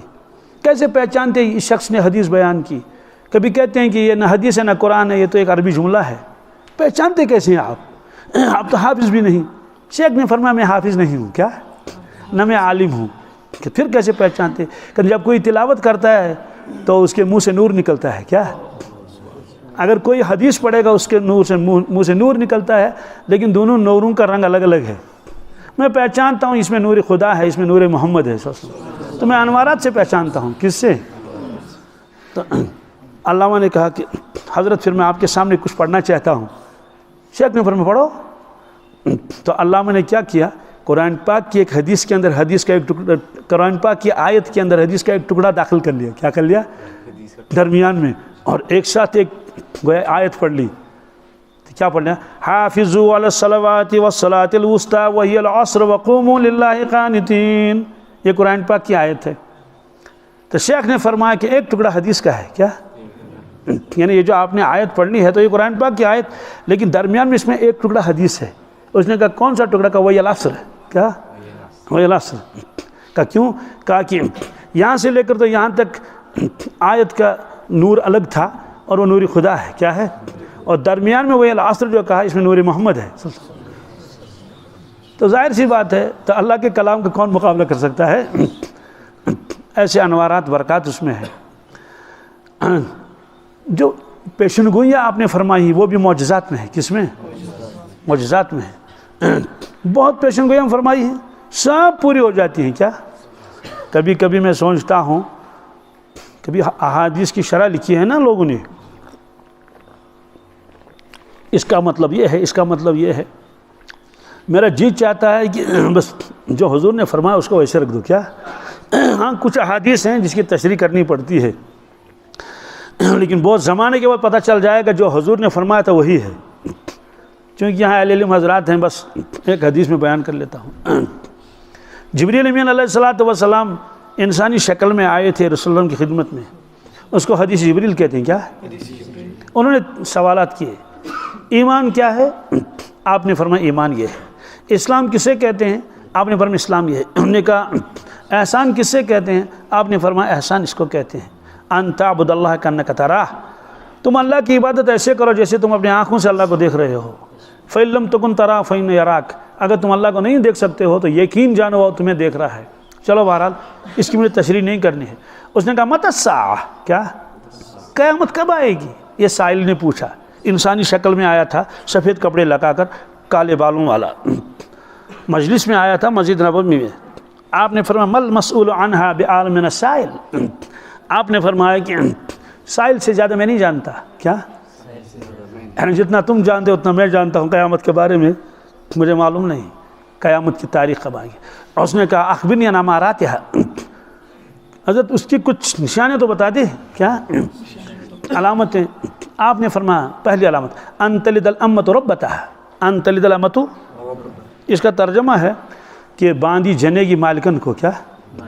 تو جننے کا لفظ آیا نا، ان تلد الامۃ ولد یلد ولادتاً، کسی کو جننا. ان تلد الامۃ کہ باندھی جنے گی مالک اپنی مالک کو، مالک کو یا مالکن کو. ان تلد الامۃ ربتہا. تو اس کی شاعریں لکھتے تھے کہ اس کا مطلب تو یہ ہے کہ بیٹی نافرمان ہو جائے گی اور ماں سے خدمت لے گی. ممی جوتے میں پالش کر لو، کپڑوں میں پریس کر لو، ممی چائے پلاؤ، مجھے تو کالج جانا ہے، کیا کیا. بہرحال ایک تو یہ ہے کہ نافرمانیاں بہت ہو جائیں گی، چلو یہ بھی ہے. لیکن جو حدیث میں ان تلد الامۃ ربتہا ہے، کیا وہاں یہ لفظ آئے ولادت کا. کس کا؟ آج یہ سمجھ میں آتا ہے. کیسے؟ میاں بیوی ہیں، ان کا بچہ نہیں ہے. کیا؟ ڈاکٹر نے کہا دونوں کا نطفہ نکال کر کسی عورت کے رحم میں رکھنا ہے، کیونکہ یہ عورت جو ہے یہ جن نہیں سکتی بچے کو. انہوں نے کہا ٹھیک ہے کسی عورت کو منتخب کر لو. انہوں نے کہا کہ گھر میں تو ہے خادمہ، گھر تو ہے، اب دور جانے کی ضرورت کیا ہے، یہ جھاڑو بھی لگا دیتی ہے. تو انہیں اسی کو لے لیا. ایسے ہزاروں واقعات پیش آئے ہیں دنیا میں. اس کو لے گئے ہسپتال، تو میاں بیوی کو نطفہ نکال کر اس کے رحم میں ڈال دیا، تو بچہ پل رہا ہے کس میں؟ اس کے پیٹ میں، یہاں تک کہ اس نے اس کو جنم دے دیا. جنم دینے کے بعد ان کو معلوم ہے یہ بچہ تو ہمارا ہے. بچہ بڑا ہو گیا، جیسے یہ تمہارا ڈیڈی ہے، تمہاری ماں ہے، وہ یہ تو خادمہ ہے، یہ تو خادمہ نوکرانی ہے. تو نوکرانی ہے، تو وہ جو بڑا ہو جائے گا، یا وہ لڑکی اگر ہے تو بڑی ہو جائے گی، وہ معلوم ہے کہ یہ تو مالک، یہ تو وہ ہے خادمہ ہے. تو آپ نے فرمایا قیامت کی علامتوں میں سے یہ ہے ان تلد الامۃ ربتہا، کہ باندھی اور نوکرانی جنے گی اپنی مالکن کو. ظاہر سی بات ہے جب وہ لڑکی بڑی ہو جائے گی تو وہ گھر کی مالک ہوگی نا. یہ بوڑھیا تو اس کی کیا ہے، یہ تو خادمہ ہے نا. تو حدیث میں فرمایا ان تلد الامۃ ربتہا. اب دیکھیے اصل یہ، ورنہ یہ فرمانے کی ضرورت ہی کیا تھی؟ تو اس وقت لوگ یہ کیسے سمجھتے؟ آپ نے فرمایا یہی. آپ شارحین اس وقت کچھ اور لکھتے تھے، آپ نے فرمایا نہیں اس کا یہ مطلب ہے. تو بہرحال یہ جو آپ نے ارشادات فرمائے احادیث، یہ معجزات کے قبیل سے. کس سے؟ جی. جب آپ کسی چیز کو فرماتے تھے نا، ایک تو علمی بنیاد پر آدمی کچھ کہے، ایک تو مشاہدے کی بنیاد پر. کیا شارحین نے لکھا ہے بعض مرتبہ اللہ کے نبی سے کچھ فرماتے تھے مشاہدے کی بنیاد پر. کس پر؟ آپ نے فرمایا آخر زمان کی عورتیں ہوں گی نساء کاسیات عاریات مائلات ممیلات، تو آپ دیکھ بھی رہے تھے، فرما بھی رہے تھے۔ آپ نے فرمایا میں اس شخص کو دیکھ رہا ہوں جو کعبۃ اللہ کی طرف تیر چلا رہا ہے، کیا یعنی میزائل، تیر کا لفظ آپ نے استعمال فرمایا کہ اس کی پنڈلیاں ایسی ہیں، اس کی آنکھیں ایسی ہیں، میں دیکھ رہا ہوں اس کو، تو مشاہدہ ہو رہا تھا جو کچھ آگے ہو جائے گا۔ سوال، جب کوئی چیز ابھی واقعی پیش نہیں آئی تو پہلے سے کیسے دکھایا جائے گا؟ سائنس نے اس کو طے کر دیا، انہیں حل کر دیا۔ اور حضرت علامہ انور شاہ صاحب کشمیری رحمۃ اللہ فرماتے تھے سائنس جتنی ترقی کرے گا اسلام کا کوئی نقصان نہیں، کیا کوئی نقصان، نفع آئے گا۔ کیوں؟ وہ چیزیں جو سمجھ میں نہیں آتی تھی، ایمان تھا اس پر، سمجھ میں نہیں آتی تھی، تو سائنسی ایجادات کی وجہ سے وہ چیزیں آدمی سمجھ جائے گا۔ ایک بزرگ گزرے ہیں حضرت شاہ نعمت اللہ قادری رحمۃ اللہ، ان کی کتاب ہے، اس میں پیشن گوئیاں ہے، اس میں ایک شعر ہے، باشی اگر بمشرق شنوی کلام مغرب آیت سرودی غیبی از طرز عرشیانہ۔ اے انسان، ایک زمانہ آئے گا، 900 سال پہلے کہہ رہے ہیں، فرما رہے ہیں کہ ایک زمانہ آئے گا اگر تم مشرق میں ہو، کیا تم مغرب کی باتیں سنو گے، کیا اور آیت سرودی غیبی از طرز عرشیانہ، جیسے عرش سے کوئی چیز آ رہی ہے نا ایسے تم سنو گے۔ تو لوگ BBC لندن نہیں سن رہے ہیں، کیا وائس آف امریکہ نہیں سن رہے ہیں، تو مشرق والے مغرب کی باتیں سن رہے ہیں نا۔ پہلے زمانے میں لوگ کہیں گے کیا کہہ رہے ہو، ایک آدمی مشرق میں مغرب کی کیا سنے گا مغرب کی؟ تو حل ہو گیا نا یہ مسئلہ۔ تو اللہ تعالیٰ نے فرمایا جو تم زندگی گزار رہے ہو یہ تم کو دکھلایا جائے گا ساری زندگی۔ تو حضرت محی الدین ابن عربی رحمۃ اللہ نے فرمایا تھا اس زمانے میں، لیکن لوگ سمجھے نہیں، فرمایا اللہ تعالیٰ زمانے کو پھر چالو کرے گا۔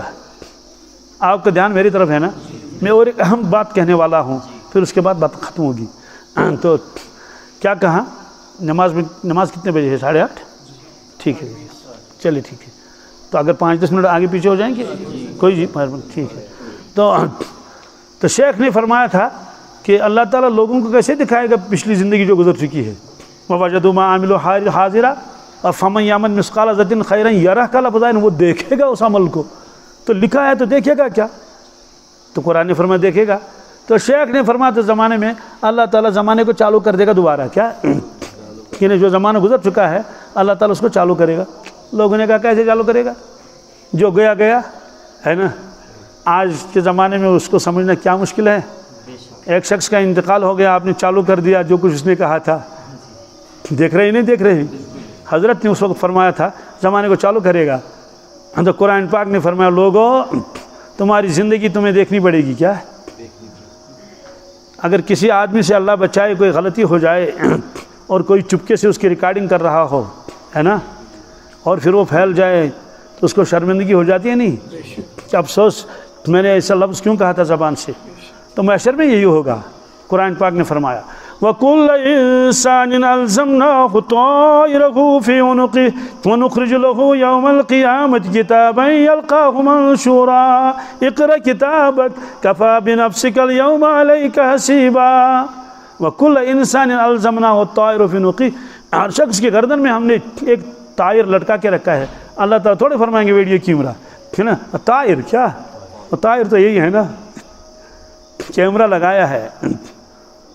وَنُخْرِجُ لَهُ يَوْمَ الْقِيَامَةِ كِتَابًا يَلْقَاهُ مَنشُورًا، قیامت کے دن ہم اس کی گردن سے نکالیں گے اور اس کے سامنے رکھیں گے، کتابًا يَلْقَاهُ مَنشُورًا، اور ہم اس کو کھولیں گے۔ اور هذا کتابنا ينطق، یہ کتاب بولے گی، کیا وہ کتاب بولتی کیسے؟ یہ فرمایا نا قرآن پاک نے هذا کتاب ينطق، یہ کتاب بولے گی، اس کا مطلب کہ وہ بولتی بھی ہے نا، وہ تو آواز بھی آئے گی نا، ورنہ اگر ایسی کتاب ہوگی وہ بولے گی کیسے؟ تو ظاہر سی بات یہ بھی کتاب ہے نا، اس کو بٹن دبا دیں گے تو بولے گی نہیں بولے گی۔ تو اس لیے علامہ نے فرمایا کہ سائنس ترقی کرے گا کوئی نقصان نہیں۔ میں کچھ کہنے والا تھا، ہاں تو سوال ہے کہ جو چیزیں بھی پیش نہیں آئی وہ پہلے سے کیسے دکھایا جائے گا؟ یہ بھی سائنس نے حل کر دیا۔ کیسے؟ حرم شریف بھی بنا نہیں پورا، 10 سال لگ جائیں گے، فی الحال تو کام رکا ہوا ہے۔ جب وہ مکمل تیار ہو جائے گا وہ کیسا ہوگا وہ میں نے بھی پہلے ہی دیکھ لیا، 15 سال پہلے دیکھ لیا، یعنی 5-8 سال پہلے تو 5-6 سال تو ہو گئے، ابھی وہ تیار بھی نہیں ہو گیا، وہ تو 15 سال کے بعد تیار ہو جائے گا۔ کس پر دیکھا؟ لیپ ٹاپ پر. کیا کہ مطاف میں چھت نہیں ہے، اس میں چھت آئے گی، ادھر سے نکلے گا ادھر سے نکلے گا اور چھت بن جائے گی بٹن پر، پھر واپس جائے گا دیواروں میں غائب ہو جائے گا. ابھی بنا نہیں لیکن دکھایا نہیں دکھایا. میں ایک ساتھی کے پاس گیا، اس نے کہا مجھے مکان کی سنگ بنیاد ہے، آپ بھی آ جائیں. میں نے کہا چلو ٹھیک ہے. میں بھی گیا، 5-10 منٹ وہاں ٹھہرا. تو میں نے کہا کہ کوئی نقشہ وقشہ ہے؟ تو پہلے تو نقشہ آتا تھا نا کاغذ پر کہ یہ بیڈ روم ہے اور یہ ہے اور یہ ہے. نماز کی کوٹری بھی ہونی چاہیے، یہ حدیث میں ہے کہ اپنے گھروں میں مسجد بناؤ. وہاں مراد یہی نماز کی کوٹری. پہلے زمانے میں جب مکان بناتے تھے نماز کی کوٹری ضرور بناتے تھے. اب تو نمازی بھی نہیں رہے تو کوٹری کس کے لیے ہے؟ تو کھیتوں میں بھی وہ نماز کی جگہ بناتے تھے.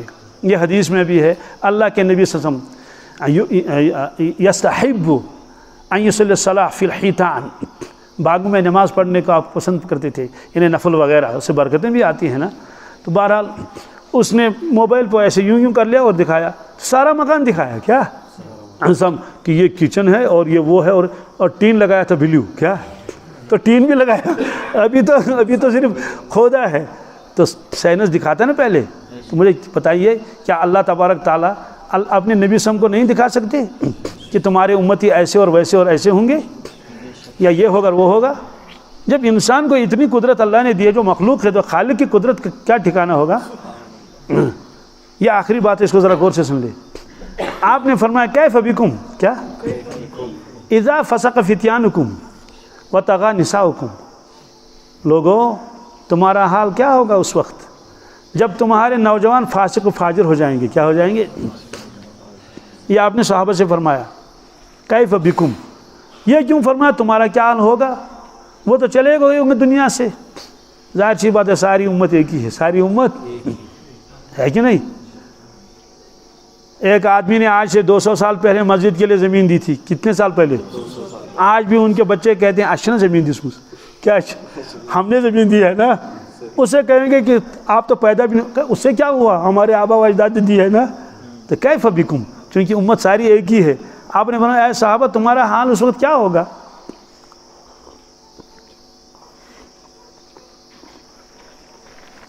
کس وقت کیا حال ہوگا؟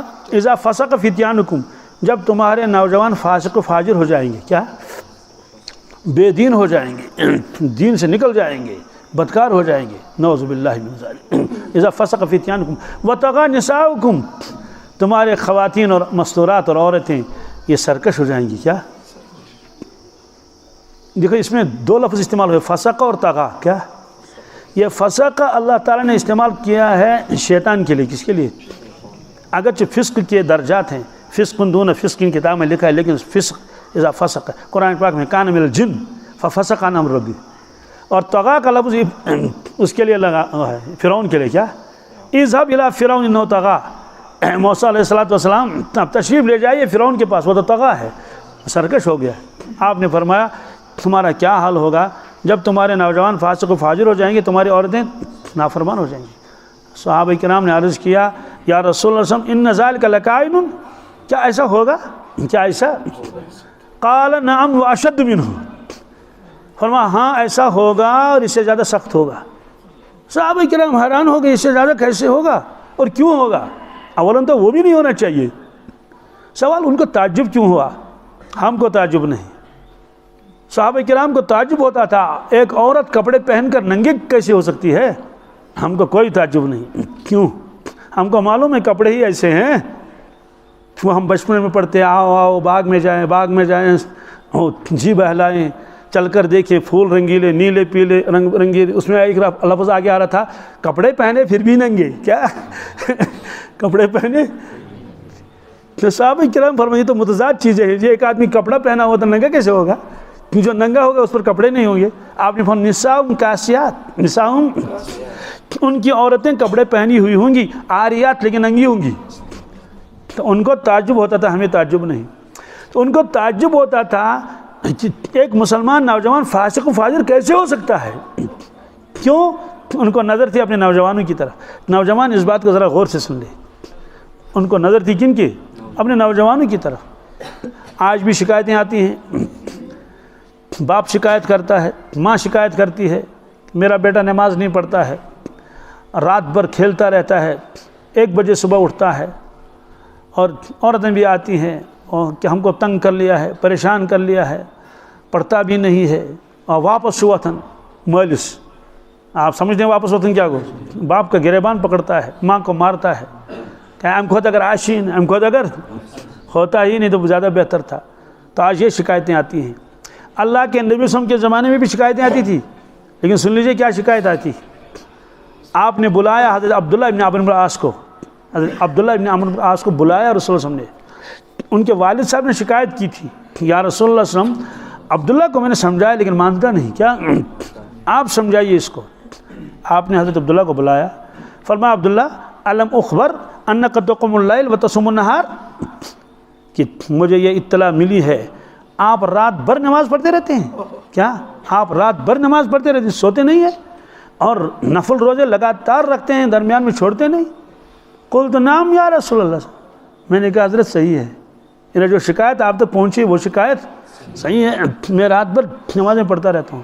آپ نے فرمایا کہ فلا تفعل، کیا ایسا مت کر، قم ونم صم وافطر، کہ سو جاؤ اور تہجد پڑھ لو، انہیں تہجد پڑھ لو اور سو بھی جاؤ، اور روزہ بھی رکھو، درمیان میں روزہ چھوڑ بھی دو، یہ نفل روزہ ہے، لگاتار مت رکھو، اس لیے کہ تمہاری آنکھوں کا تمہارے پر حق ہے، ولی جسد علیک حق، تمہارے جسم کا تمہارے پر حق ہے، ایسا مت کرو، ایسا مجاہدہ مت کرو۔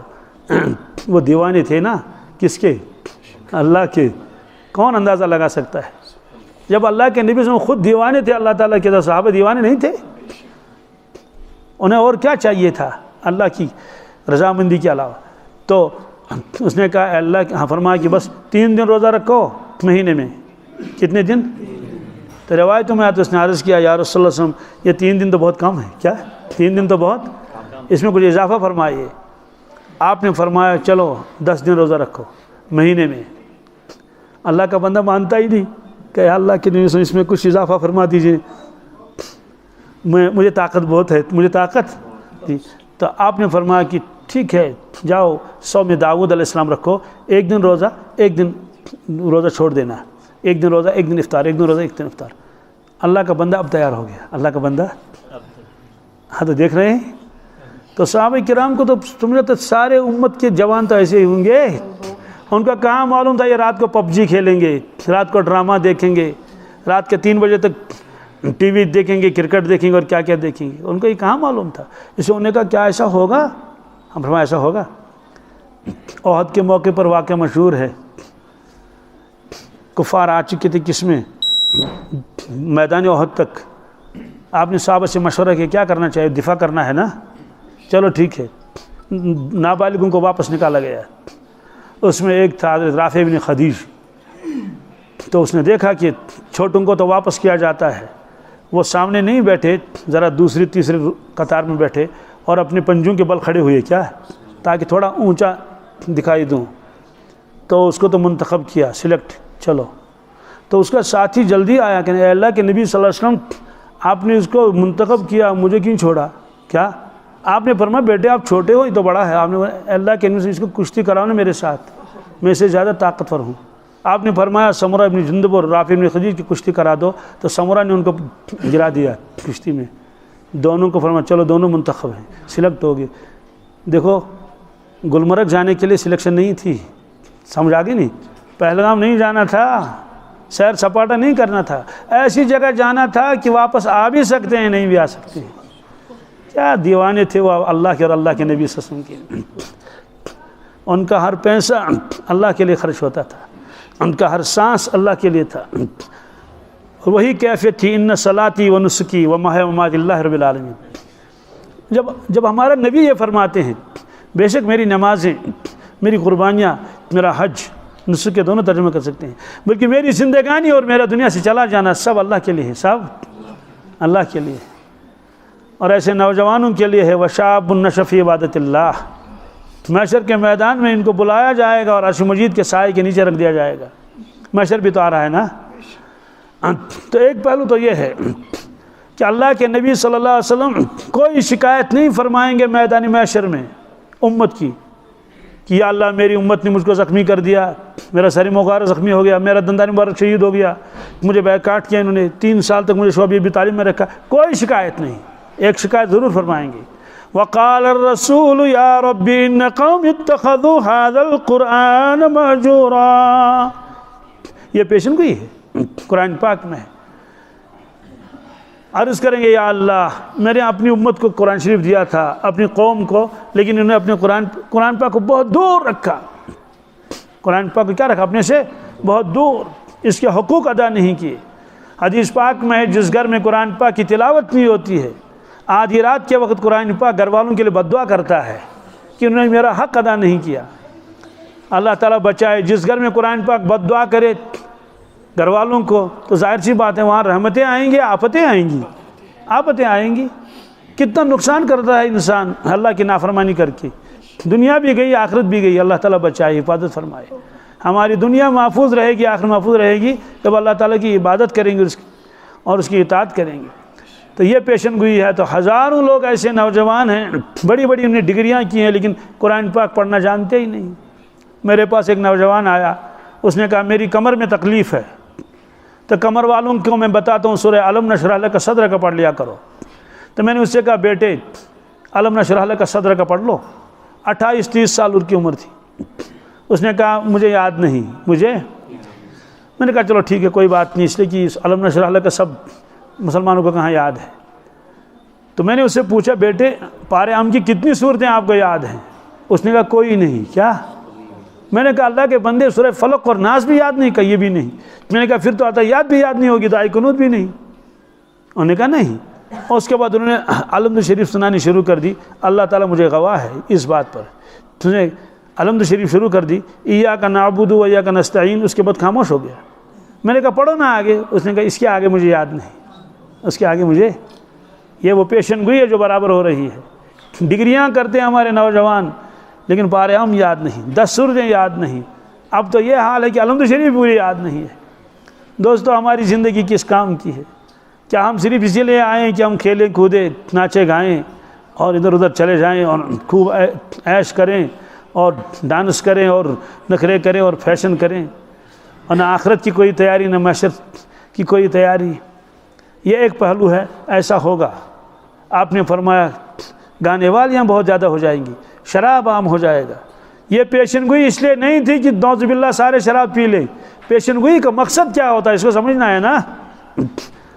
بعض علاقے ایسے ہوتے ہیں ان کا سیلاب چڑھ جاتا ہے نا، تو پیشن گوئی کی جاتی ہے کہ بھائی سیلاب آنے کا خطرہ ہے، تو لوگوں کو بتایا جاتا تاکہ اپنی جانیں بچائیں، جانیں جو کچھ سامان بچا سکیں دوسری منزل میں چڑھا لیں۔ تو پیشن گوئی اس لیے کہ لوگ بچ جائیں۔ کسی جگہ پیشن گوئی ہوتی ہے اللہ بچائے کہ بھونچال آئے گا، زلزلہ آئے گا۔ مجھے یاد ہے کئی سال پہلے تو پیشن گوئیاں آ رہی تھی، آج رات کو زلزلہ ہو جائے گا۔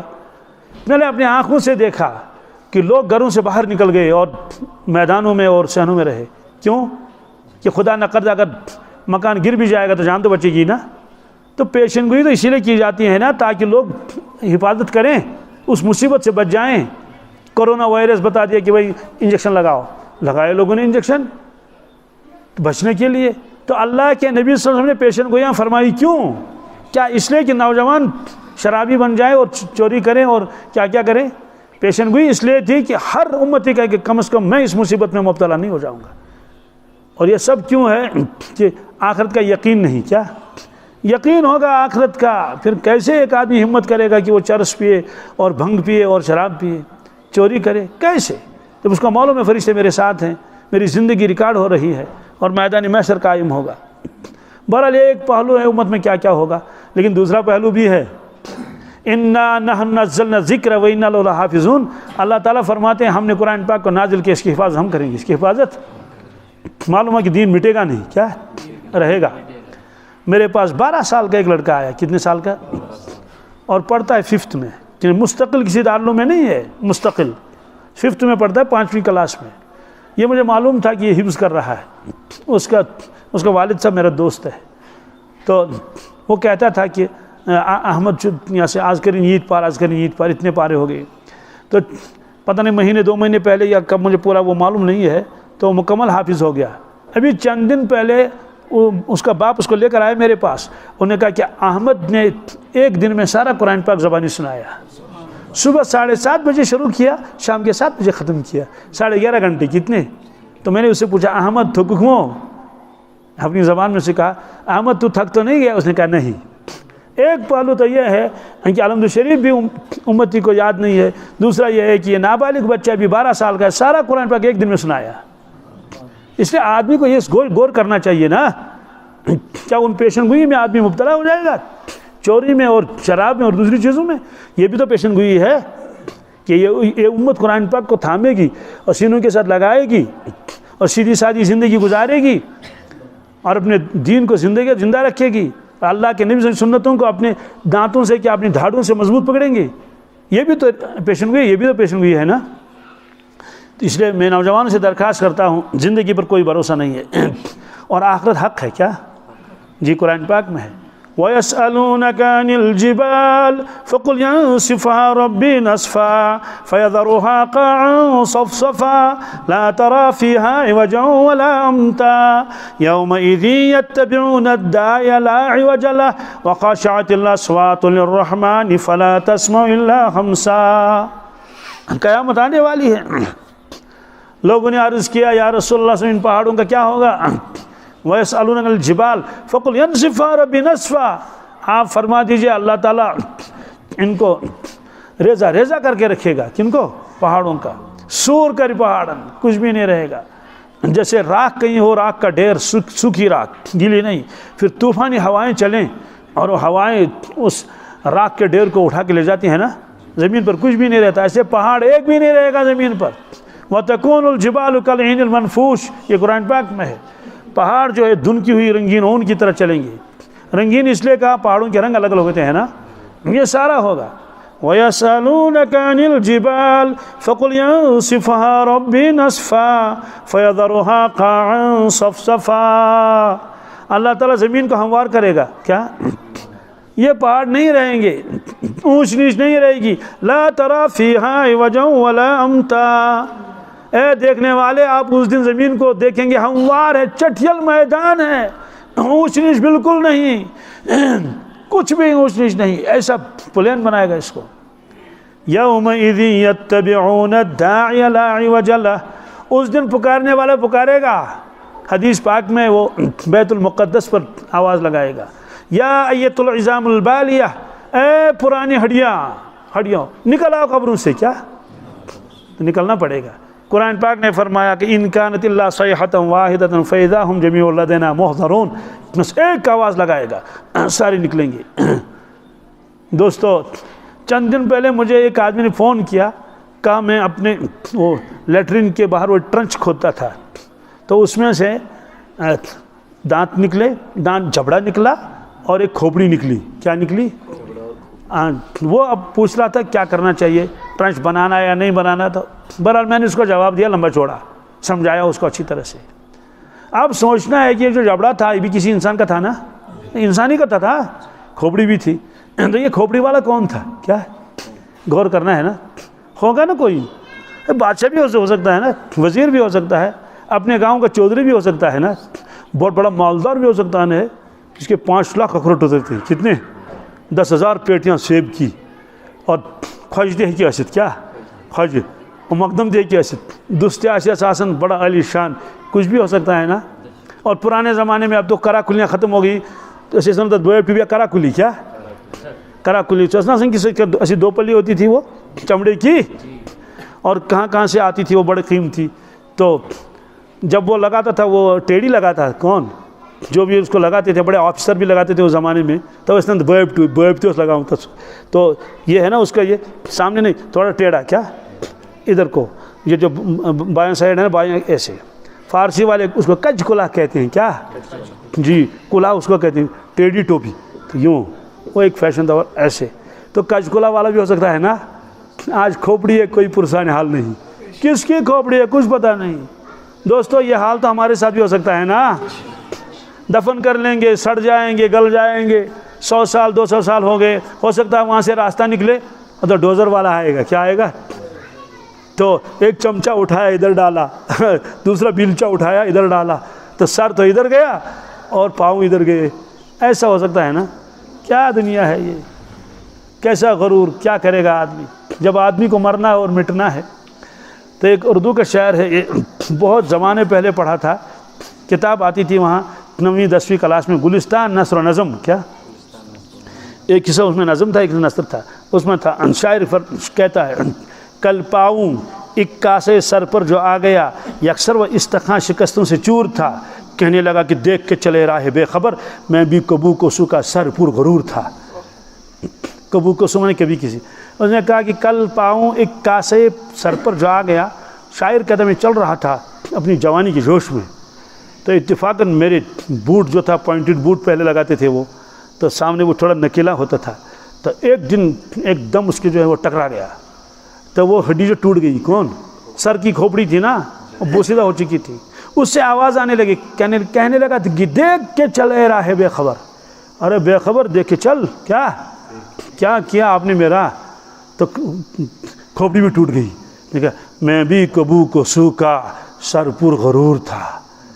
کہتی کسی زمانے میں میرا یہ سر ایسا تھا جو غرور سے بھرا ہوا تھا، غرور سے آج یہ حال ہے. تو یہ ہے، تو قرآن پاک نے فرمایا یومئذ یتبعون الداعی لا عوج لہ وخشعت الاصوات للرحمن. سبحان اللہ. نکلیں گے قبروں سے، کیا ارشاد فرمایا رسول اللہ صلی اللہ علیہ وسلم نے، سب سے پہلے میں نکلوں گا اپنے قبر شریف سے. اور ظاہر سی بات ہے ہم لوگوں کا حال تو الگ ہے، مٹی میں رل مل جائیں گے، لیکن آپ صلی اللہ علیہ وسلم حیات النبی ہیں، اپنے مقدس جسم کے ساتھ بالکل موجود ہیں، جیسے تھے ویسے، اس سے زیادہ پر رونق. سب سے پہلے میں نکلوں گا اور جبریل میرا منتظر ہوگا. جبریل امین میرا انتظار کر رہا ہوگا براق لے کر. کس کے لے کر؟ یہ حدیث میں ہے. اور جنت کا لباس، کیا جب میں نکلوں گا سب سے پہلے اپنے قبر شریف سے، وہ پیش کرے گا جنت کا لباس، میں اس کو پہنوں گا اور براق پر سوار ہوں گا. اور براق لے جائے گا مجھ کے تخت پر. کس پر؟ جو تخت لگایا ہوگا اللہ تعالیٰ نے صرف میرے لیے. اس پر کوئی نبی اور کوئی مرسل اور کوئی فرشتہ نہیں بیٹھ سکتا. تو باقی تو نکلنا پڑے گا قبروں سے. جب قبروں سے نکلیں گے، جسم تو نکلے گا قبروں سے، اور روح آئے گی برزخ سے. کس سے؟ آپ وہاں برزخ میں روحیں ہیں، کچھ عذاب میں ہیں، کچھ آرام میں ہیں. یہ طے ہے. ہزاروں برس ہو گئے، بھول گئے دنیا کو. ہے افسوس، ہم نے کوتاہی کیوں کی تھی. جوانی ضائع ہو گئی، وقت ضائع ہو گیا. تو روحیں نکلیں گی، آ کے اپنے جسموں میں داخل ہو جائیں گی. تو جسم کیا کہیں گے؟ اب کہیں گے قالوا یا ویلنا من بعثنا من مرقدنا. افسوس، ہم کو قبروں سے کس نے اٹھایا؟ آواز آئے گی ھذا ما وعد الرحمن وصدق المرسلون. اسی کا وعدہ تو حضرت رحمان نے کیا تھا. سارے نبی سچے تھے، سارے نبی. تو جانا پڑے گا. سوالوں کہ اتنے لوگ ہوں گے، کروڑوں، شور بہت ہوگا. ارے ابا جی کو دیکھا، ارے ممی کہاں ہیں، ارے بھائی صاحب آپ کہاں ہیں، ارے چلو چلو. نہیں، فلا تسمع الا ہمسا. اے انسان، کہیں کوئی آواز نہیں آئے گی. پہلے تو آئے گی کس نے ہم کو اٹھایا قبروں سے. خاموشی. پس نہیں سنو گے سوائے پاؤں کے آہٹ کے. پاؤں کے. پھر آپ نے فرمایا سورج نیچے ہوگا، بہت نیچے. پسینہ آئے گا. سب سے پہلے پسینہ جذب ہونا شروع ہوگا زمین میں 70 گز. کیا 70 گز تک تو جذب ہو جائے گا. اس کے بعد زمین میں جذب نہیں ہوگا. اور جو پسینہ ہے یہ زمین پر رہے گا، اور اس کی لیول جو وہ بڑھتی جائے گی، یہاں تک کہ لوگ گھٹنوں تک پسینے میں جائیں گے. کس میں؟ کچھ لوگ تو ناپ تک جائیں گے، کچھ لوگ تو کندھوں تک جائیں گے. دوستو یہ سب کچھ ہونے والا یہ حق ہے. زندگی ہے، اس کی قدر کرنی چاہیے. دنیا کا ہر کام یہ ضرورت ہے، قسم اللہ کی، اس سے زیادہ اس کی کوئی حیثیت. کھانا پینا ہونا چاہیے، بطمن چاہتا ہوں گے سانس میں. زندگی کی قدر ہے، ایک ایک سانس کی قدر کرنی چاہیے. اور جو میں نے حدیث پڑھ لی تو اس کا میں ترجمہ کروں گا. ما من احد یموت الا ندم. آپ نے فرمایا جو آدمی مرتا ہے پچھتاتا ہے، اس کو ندامت ہوتی ہے. قالوا وما ندامته یا رسول اللہ صلی اللہ علیہ وسلم.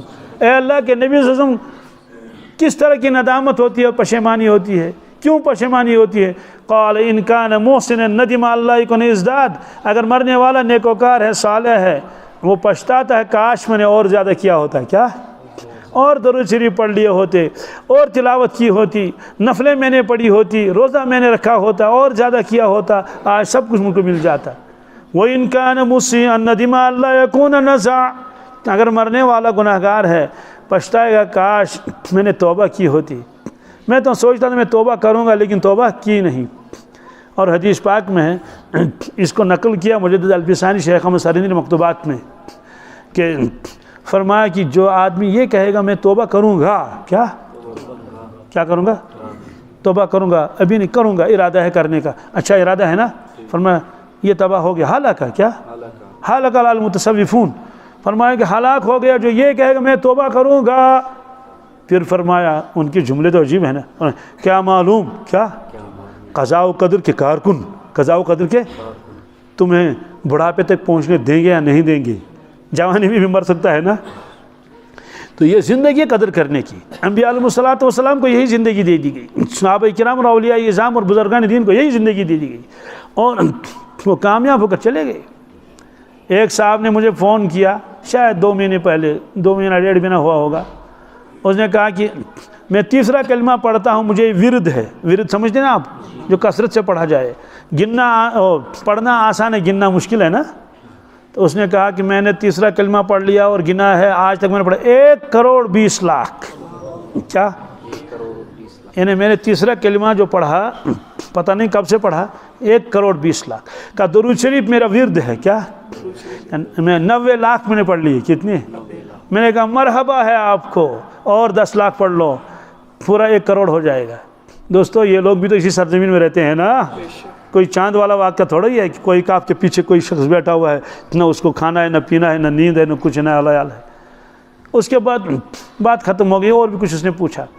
دوسرے تیسرے دن میں نے پچھتایا کاش میں نے اس شخص کا نمبر اپنے پاس رکھا ہوتا، کم از کم میں اس سے ملتا کہ کیسا یہ نورانی شخص ہوگا اور جس نے ایسی قدر کی ہے اپنے وقت کی۔ ظاہر سی بات ہے جو 100 مرتبہ دن میں پڑھے گا تو کروڑ جمع ہو جائے گا، کیا؟ نہیں ہوگا نا، یہ تو لگا ہوا اس کے ساتھ۔ پھر میں نے ایک بیان میں کہا اگر میری آواز اس شخص تک پہنچتی ہے کسی بھی طرح سے، وہ مجھ سے رابطہ کرے، کیا؟ یہ میں نے کہہ دیا 1-2 جگہ بیانات میں۔ تو چند دن پہلے میں سری نگر میں بیان کر رہا تھا، بیان ختم ہوا تو ایک شخص مجھے ملا اور اس نے مجھ سے تھوڑا ادھر کو لے گیا الگ سے، چپکے سے کان میں بتایا کہ 1,20,00,000 والا میں ہی ہوں۔ میں نے اس سے کہا کہ میں تو تجھے گلے لگاؤں گا، تو میں نے اس کو گلے لگایا۔ اس نے کہا کہ 90 لاکھ تو میں پڑھ چکا تھا درود شریف 90، اور 5 لاکھ میں نے پڑھ لیے تب سے، جب آپ نے کہا تھا کروڑ برابر کرنا ہے تو 95 لاکھ ہو گئے، کیا؟ اور 5 لاکھ بھی پورا کر لے گا نا۔ دیکھو دوستو وہ بھی انسان ہے نا، کتنا شوق ہے ان کو کہ بار بار اللہ کے نبی پر درود شریف پڑھ لیں۔ آپ نے فرمایا جو درود شریف کثرت سے پڑھے گا قیامت میں وہ میرے نزدیک ہوگا، کیا؟ اور انسان یہ نہ سوچے میرے درود شریف پڑھنے کی وجہ سے رسول اللہ صلی اللہ علیہ وسلم کو فائدہ ہوگا، یہ دھوکہ ہے، کیا؟ یہ کہاں لکھا ہے حضور کو فائدہ ہوگا؟ وہ لکھا ہے جو درود شریف پڑھے گا اس کے 10 گناہ معاف ہوں گے، جو درود شریف پڑھے گا اس کی 10 نیکیاں لکھ دی جائیں نامہ اعمال میں، جو درود شریف 1 پڑھے گا اس کے 10 درجے بلند ہو جائیں گے، ہے یا نہیں؟ 10 رحمتیں نازل ہوں گی۔ تو اس میں حضور کا تذکرہ کہاں آیا؟ ایک آدمی نے درود شریف پڑھ لیا نا، ساری چیزیں تو اسی کو مل رہی ہے نا، گناہ تو اس کے معاف ہو گئے اور رحمتیں اس پر نازل ہو گئی، درجات اس کے بلند ہو گئے اور 10 گناہ اس کی مٹا دیے گئے، تو کس کا نفع ہے؟ اسی کا تو ہے نا۔ تو یہ اللہ کا کرم ہے، اس لیے بھائی نمازوں کی پابندی کریں گے انشاءاللہ، نمازوں کی پابندی نہیں کریں گے تو زندگی بے ذوق ہو جاتی ہے، کیا؟ یہ ایک الگ موضوع ہے، صرف میں ایک آیت کو اشارہ کروں گا، والعصر، کیا؟ قسم ہے عصر کی نماز کی، کیا؟ ایک مطلب قسم ہے زمانے کی، ایک مطلب قسم ہے رسول اللہ صلی اللہ علیہ وسلم کے زمانے کی۔ یہ بھی مفسر نے لکھا ہے کہ آپ اس کا زمانہ ایسا پیارا تھا، اللہ نے قسم کھائی اس زمانے کی۔ والفجر، کیا؟ قسم ہے صبح کی نماز کی، کس کی؟ تو اللہ تعالیٰ نے ان 2 وقتوں کی قسم کھائی نا، ایک فجر کی، اور وجہ کیا ہے؟ یہ دونوں نمازیں اللہ کو بہت پیاری ہیں، کہ کیوں؟ کہتے ہیں کہ فجر کا وقت تو سونے کا ہے، عصر کا وقت تو کام کرنے کا ہے، سوال ظہر بھی تو کام کرنے کا ہے۔ ظہر اسمان چھونا ونچ دعا موجود ہے، کیا چھے ون کیا چیر گو، عصر کا وقت ہوتا تو جلدی آ جاتی ہے، بامبر چسپاون۔ اور انہی 2 وقتوں میں فرشتوں کی تبدیلی ہوتی ہے، کن کی؟ حدیث پاک میں ہے نا، عصر اور فجر، ان 2 وقتوں میں فرشتے تبدیل ہو جاتے ہیں۔ جو فرشتے ہمارے ساتھ ہیں، عصر کی نماز ہم نے پڑھ لی وہ چلے گئے، دوسرے فرشتے ان سے پہلے ہی پہنچے. اب یہ فرشتے جو عصر میں آئے یہ ہمارے ساتھ رہیں گے فجر تک. کب؟ جی فجر کی نماز ہم پڑھ لیں گے تو یہ جو فرشتے ہمارے ساتھ رات بھر رہیں گے یہ فجر میں چلے جائیں گے, پہلے دوسرے فرشتے آئیں گے یہ چلے جائیں گے. تو اللہ تعالیٰ کو معلوم ہے نا کون کیا کرتا ہے. پھر بھی اللہ تعالیٰ پوچھتا ہے کیف ترکتم عبادی, فرشتوں تم نے میرے بندوں کو کس حال میں چھوڑا, وہ کیا کر رہے تھے.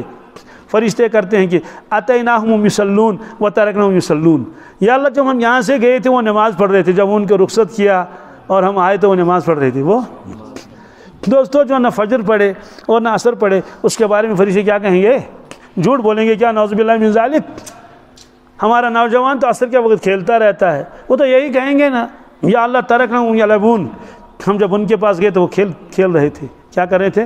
یا وہم یعملون فی الحقول, وہ کھیتوں میں کام کر رہے تھے. اور فجر میں کہیں گے یا اللہ آتیناہم وہم نائمون, اے اللہ جب ان کے پاس آئے تھے ہم وہ سو رہے تھے. کیا؟ تو میں نے آیت پڑھ لی تھی اس کو میں ترجمہ کر لیتا ہوں.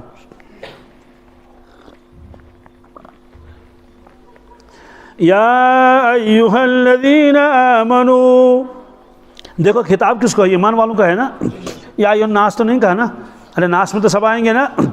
یا ایھا الذین آمنوا, اے ایمان والو, لا تلہکم اموالکم ولا اولادکم عن ذکر اللہ, دیکھو تمہارا مال اور تمہارے اولاد یہ تم کو غفلت میں نہ ڈالیں. عن ذکر اللہ, اللہ کی یاد سے. کس سے؟ ومن یفعل ذلک, جو ایمان والا ایسا کرے گا کھیتی کی وجہ سے, مال کی وجہ سے, اولاد کی وجہ سے غفلت کا شکار ہو گیا, نمازیں چھوڑ دی, احکامات توڑ دی, فاولئک هم الخاسرون, وہ تو خسارے والا ہے. کیوں؟ استعاون مخلوق سے. یہ تو ہمیں نصیحت اللہ تعالیٰ فرماتے ہیں, صحابہ کرام کی تعریفیں فرماتے ہیں. کیا؟ رجال لا تلہیہم تجارۃ ولا بیع عن ذکر اللہ, یہ اللہ کے بندے ایسے ہیں یہ کاروبار بھی کرتے ہیں, تجارت کرتے ہیں, خرید و فروخت کرتے ہیں, لیکن ان کی تجارت اور خرید و فروخت ان کو غفلت میں نہیں ڈالتے ہیں. وَإِقَامِ الصَّلَاةِ وَإِيتَاءِ الزَّكَاةِ, نماز کے پابند ہیں, تکبیر تحریمہ کے ساتھ پڑھتے ہیں, حالانکہ کاروبار بھی کرتے ہیں, زکوٰۃ بھی دیتے ہیں. سوال یہ اتنے پابند کیوں ہیں؟ یخافون یوما تتقلب فیہ القلوب والابصار, اللہ تعالیٰ فرماتے ہیں ان کو آخرت کا ڈر ہے. کیا ہے؟ یقین ہے. تو یخافون یوما, اس دن سے ڈرتے ہیں, تتقلب فیہ القلوب والابصار, جس دن آنکھیں بھی پلٹ جائیں گی اور دل بھی پلٹ جائیں گے. تعلق پیٹ گش کمن دلنتے دشنتے, یہ اللہ تعالیٰ نے فرمایا. اس لیے اللہ سے مانگے اللہ تعالیٰ ہمیں سب کو ایمان کامل عطا فرمائے.